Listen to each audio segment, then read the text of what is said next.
Hello, I'm Kurt Lidke, Executive Director of Klamath Film, and you just watched Who's on Top, a film about the lives of LGBTQ residents who embark on a perilous journey to the summit of Mount Hood. With us is the film's director, Devin Tau. Devin, thank you so much for joining us. Thanks for having me. You are certainly no stranger to the Klamath Independent Film Festival. I think you hold the record for most films accepted into KIFF. In the past, we've received narrative shorts from you, but I think this is your first feature and also your first documentary, right? So what compelled you to want to take on a feature-length documentary? Well, as a aspiring filmmaker, film director, it's a huge milestone to be able to get your first feature. And I had the idea that my first feature, a documentary, might be easier than a narrative. And so I didn't want to be too easy, so I decided to make it about mountaineering, even though I've never climbed a mountain before. And on top of that, I wanted to do it with a group of four strangers I've never met before. And hence Who's on Top was born. It follows these four members of the LGBTQ community. It shows their emotional, psychological obstacles that they've had to overcome. And it's set against the backdrop of us climbing a mountain. So in many ways, climbing a mountain and coming out, these are all metaphors for life. And we were lucky to get a film permit by the Forest Service, from the Forest Service, that allowed us to take our cameras and shoot it legitimately. And 77 minutes later, we have this film.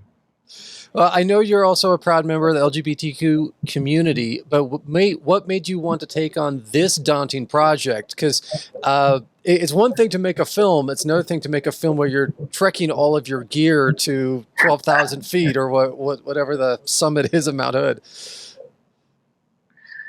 As a gay Asian American immigrant filmmaker, I've always, there are not a lot of us in the world, but for sure not in Oregon. And so as the model minority, you have to work twice as hard to get half the credit. And so I wanted to make sure that the feature had a lot of different appealing attributes, not just in storyline, but for sure in technical feat, in terms of cinematic challenge, and then for sure just the stakes at hand to engage audiences. Also went out of my way to make sure that we casted all the letters in the LGBTQ community. Oftentimes, we tend to stay very insular within our respective letters in the acronym, and so this was a great way to reach out and broaden my understanding of the other letters in the LGBTQ community, and then also to help educate and to help raise awareness and build more allies in the rest of the society, which is 90% of you that are straight and hopefully allies. Yeah. Well, how did the group that embarked on this journey get organized? Who called who to recruit people for it? And I know that you wrote it, so were you involved from the get-go, or did people approach you to start this project? How did all that come together? Two answers to that. One is I did co-write it actually with the editor, Margaret Lily Andrews. So like most docs, we tend to write in the editing process. We did not go in with a script per se. There were definitely topics and themes that were really important to me as the director, and so that definitely set the framework from a interview questions perspective. But I think we had like 80 hours worth of interviews. So the film is, like that much of it, right? So from the the discipline of writing and editing is really to curate the strongest vignettes. And then of those, like, how do you arrange them next to each other that makes it enjoyable and easy to follow from an audience perspective, both members of the LGBTQ community and then also for everybody else, right? So that was quite a feat, for sure. Secondly, in terms of getting the subjects or our cast, as I'm really a narrative filmmaker, like you said earlier, Kurt, I borrowed a lot of best practices from narrative filmmaking. So, for example, we had a casting call It was on social media, as friends of friends. It was any organization, LGBTQ or not. I'm sure everyone knows someone who's LGBTQ, but we started out with open casting call. We had about 80 submissions.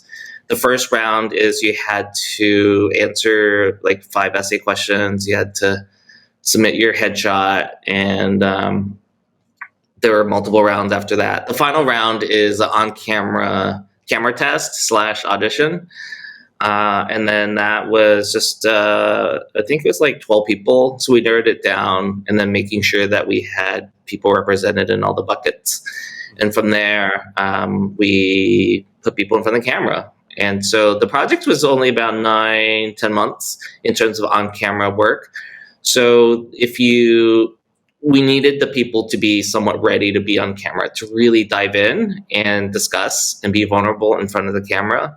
They needed to be somewhat far along in terms of their issues, right? And their journeys, their respective journeys. And so that camera test or that audition was a way to check for that. And then last but not least, the final 4 people that you see in the film, we actually used footage from that original audition. I don't know if you as a member of the audience can tell what footage is from where, but that's definitely something that I'm really proud of, especially our 4 amazing cast members, that they started the project ready to go. And luckily we all finished really strong. Mm-hmm. Well, I got immediately from watching this film, the metaphors and the cinematography I thought was absolutely beautiful.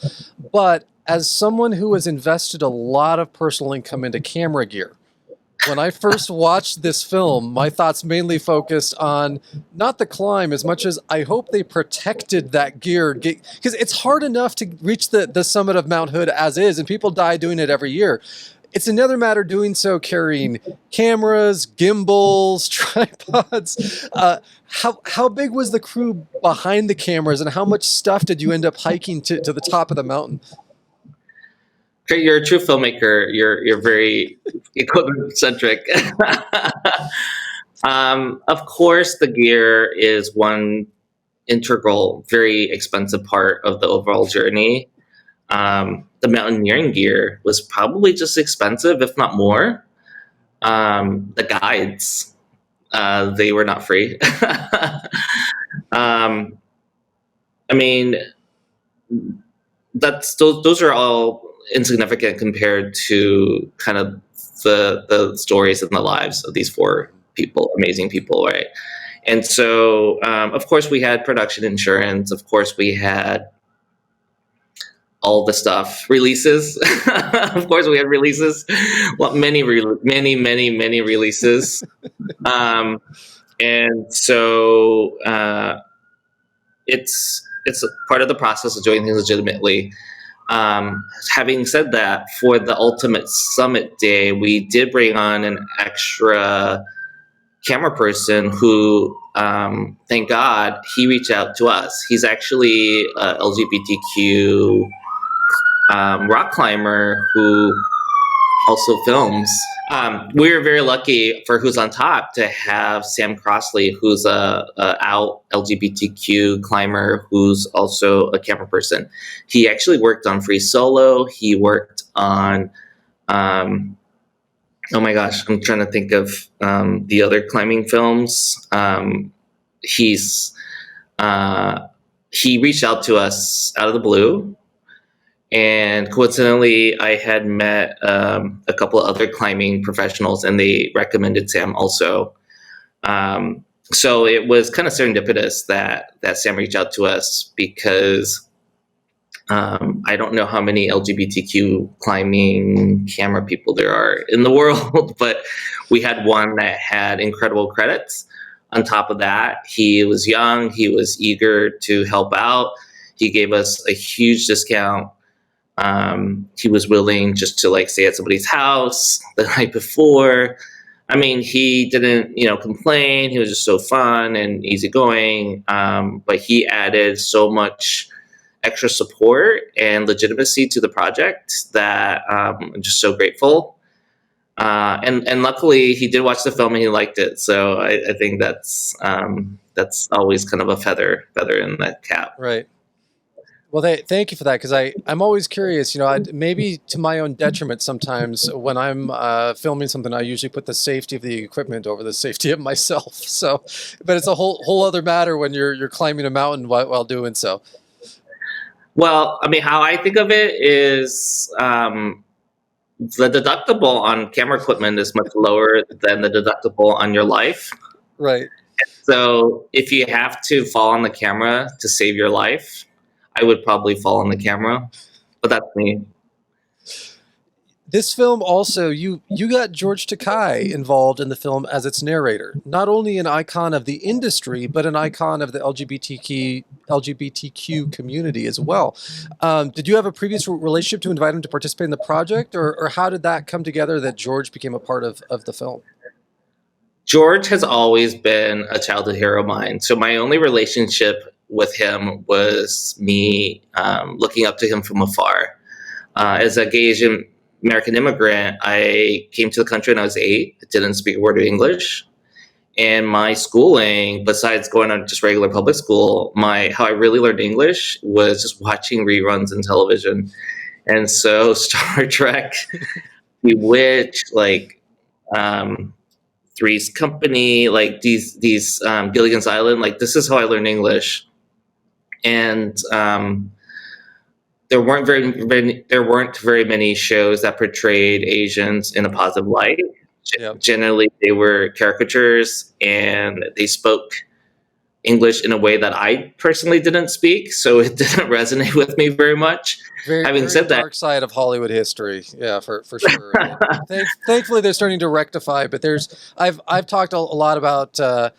You look through the history of Hollywood. They've got John Wayne playing Genghis Khan, and Mickey Rooney playing an Asian character in Breakfast at Tiffany's is one of the most cringeworthy roles of all time. If you go back and rewatch that film, so there's a definite whitewashing of Asian roles in film that extends back many years. It's unfortunate, but I totally get where you're coming from on that. And George was definitely an exception to that rule. For sure. And so he really lived and carried himself in a way that I wanted to carry myself. I wanted to just speak English like everybody else, I guess a normal person, whatever that means.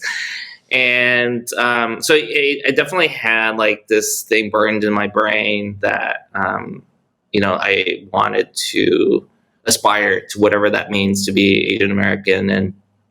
And so fast forward, I've been making films for, 6-7 years now. And I never have I ever wanted to be in front of the camera. And this documentary was just another example of that. People in the cast really wanted me to be in front of the camera. I said, no, this story isn't about me. It's about you guys. Having said that, I definitely wanted a strong gay Asian voice to be that fifth character. And so there aren't that many LGBTQ Asians celebrities in America yet. But I had a list. There were 3 people on it. George was number 1. We started with him. He said yes, and so grateful. He took a fraction of what his normal fee was or is. Gave us a huge discount. Mike Vaughn, the associate producer, and I went down and worked with him for 2 hours in LA. Went the same day, came back the same day. He was freaking amazing. He was so professional. I was such a fanboy. I didn't want to say anything. And he kept asking me for direction or doing it, should we do it differently? I was just like silent. And Mike would hey, Devin, he's talking to you.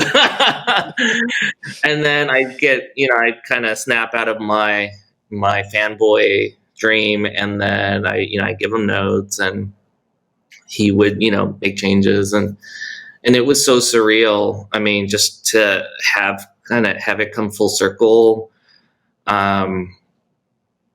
there were so many people that told us we weren't going to make the film. There's so many people that told us that we weren't going to be able to climb.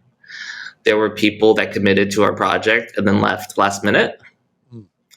Quite reputable organizations and people that are both in the community and not. It's happened over and over. And so luckily, on a good note, more people stood by their words. More people helped us. More people really wanted us to succeed than the people that didn't. And we have a film, and we have George. So it's amazing. I worked in Hollywood for many years before I came to Southern Oregon, and I got to work with some absolute icons and true heroes. And it is tough when you're trying to be cool on the outside and be professional and just we're peers, we're working on a thing, but inside being total geeked out fanboy. Like they acknowledge me. I have 1,000 different questions that I want to ask, but don't be that guy, right? Don't be that person that totally geeks out on it. So I totally get that, but that's very cool. George would have been number one on my list too had I been the one making this film too. So I'm very glad that he was able to be a part of this film, and that he's also someone who not only is an icon as an actor, but is iconic just in his voice in itself, in his cadence and delivery, the way he speaks. Even if you don't necessarily know the name, you know that voice instantaneously. And maybe that's why he gets so much voice acting work, is because it is so unique, his voice. So it really lends to this film in so many ways. Thank you. Yeah. So the way that you structured this film, the mountain itself seems secondary. It's a film about preparing for an expedition, yes, but really it's about the personal journey of each towards acceptance and empowerment of who they are. Did you come into the film wanting to tell one story and ending up with another, or from the start did you want this as a metaphor for the LGBTQ community as a whole?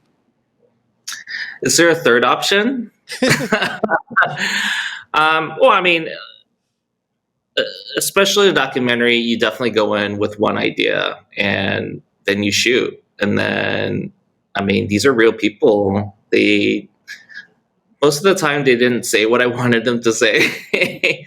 And thank God, because they said things that were much better. They said things that were much more genuine. They said things that were really authentic and from the heart. And I wouldn't have been able to script that. I'm also really not a writer, right? So I don't really write. I mean, I don't write except in docs, I guess, in the edit. But these people have tremendous courage. They have ambition. They have strength. They have tenacity. I mean, these traits, we as LGBTQ, we need to lean on those, especially more so than other communities, because of our obstacles and our challenges. And so in many respects, I really felt inspired, or I am inspired by these four amazing people. I'm inspired by their stories. Their hopefulness and the optimism really made me reopen my attitude to the decline of our civilization. So many bad things are happening right now, and they still do. But it's these little glimmers. This is like a little bit of glitter, right? Right. And it's like that light at the end of the tunnel. Like I'm seeing these little sparkles, and it gives me hope. And it's one of the reasons, probably the only reason, why I want to be a filmmaker, is just to help amplify these voices, to tell stories that haven't been told before, to lift people up, and to hopefully leave the world a little bit better than I found it, through like one visual story at a time. I thoroughly enjoyed the cinematography of this film. It is absolutely beautiful. So some of the shots, as precarious as some of these settings may be, they also garner spectacular imagery for the film. So do you have a favorite shot, or maybe collection of shots where you can look at it and be like, you know what, it was hell to get there, but damn, that's a beautiful shot that I got out of that sequence?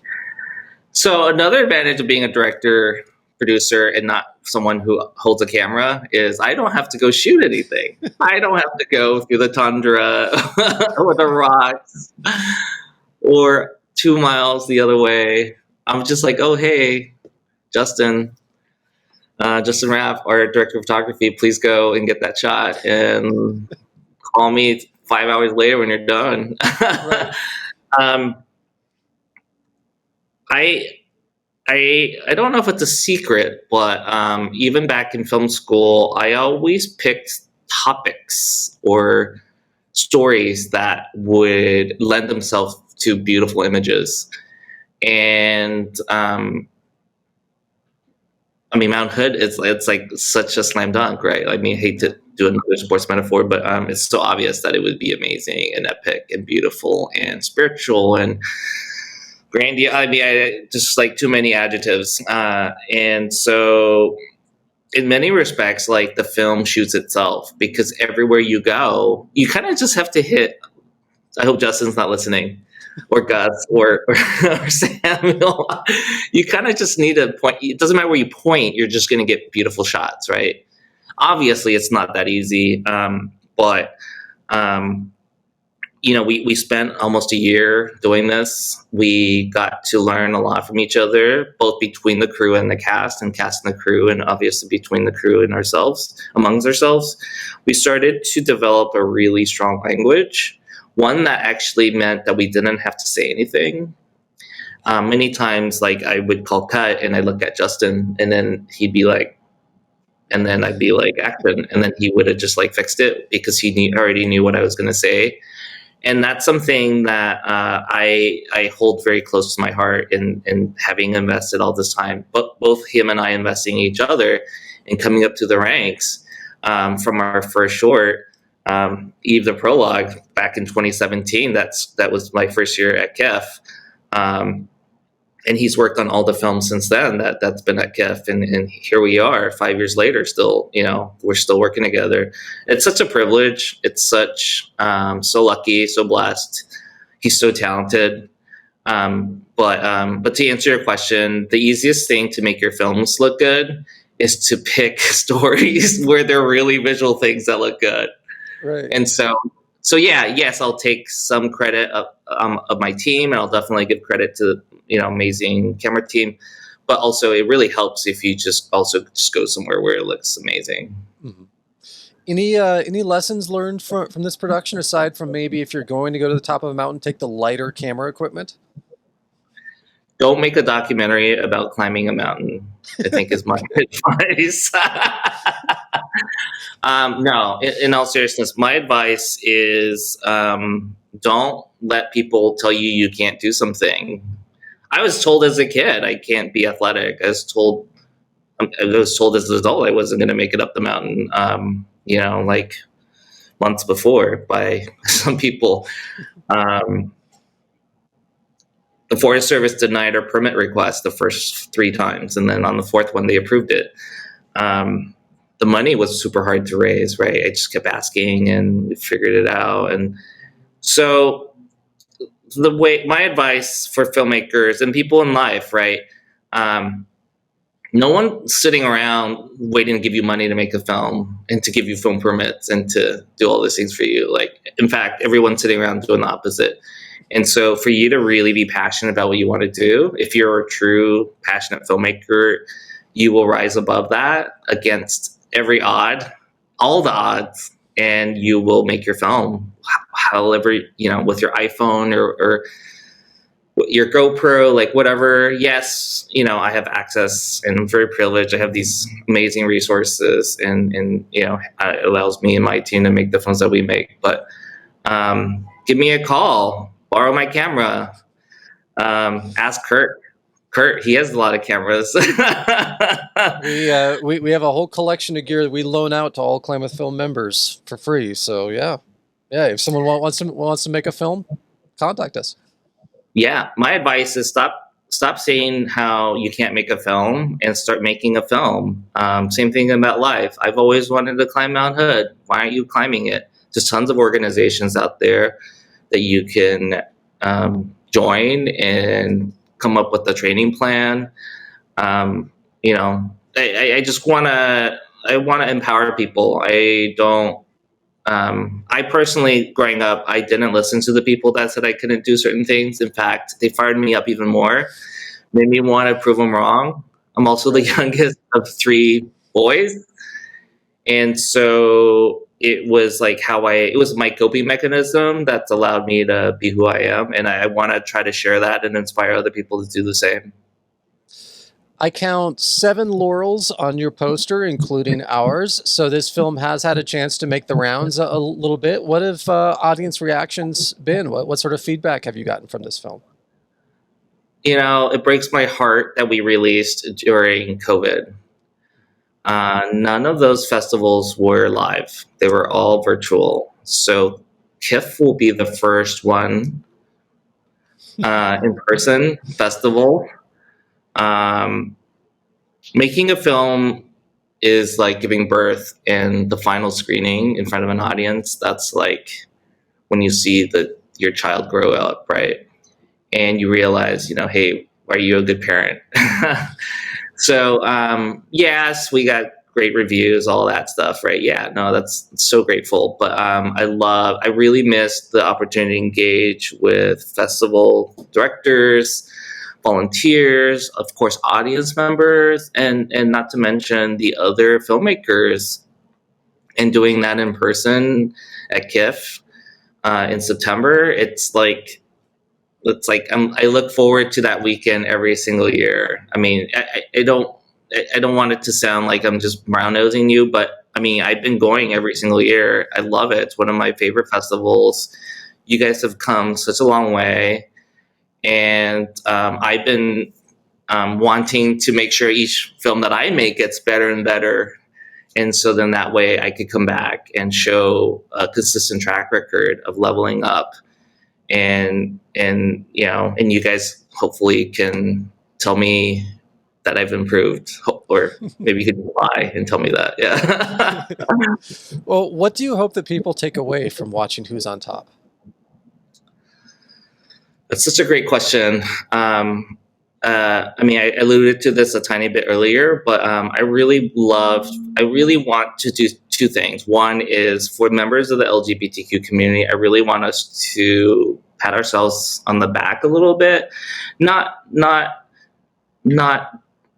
more in terms of like acknowledge how difficult and how our shared experiences, that it's something that we share, and it's something that we could relate to with each other, and it's something that was very special to us. And yes, parts of it is quite horrible, but hopefully with time and distance, you could step back and think of it as letting us being instruments to drive us to grow and mature and develop our strength and and inner power and confidence. The second point is for everybody else, for the remaining 90% of the world population. Please help us in whatever way you think is appropriate.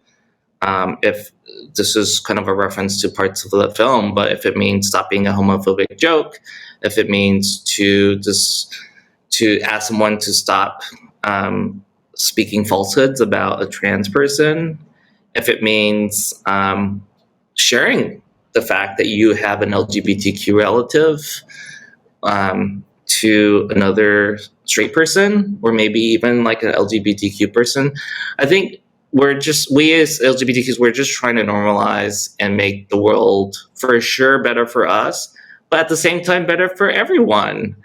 Growth and understanding, diversity, equity, inclusion, I mean, that transcends your sexual orientation. It transcends your sexual identity, right? It goes beyond race. These are the same issues that many, many groups in the world are fighting for.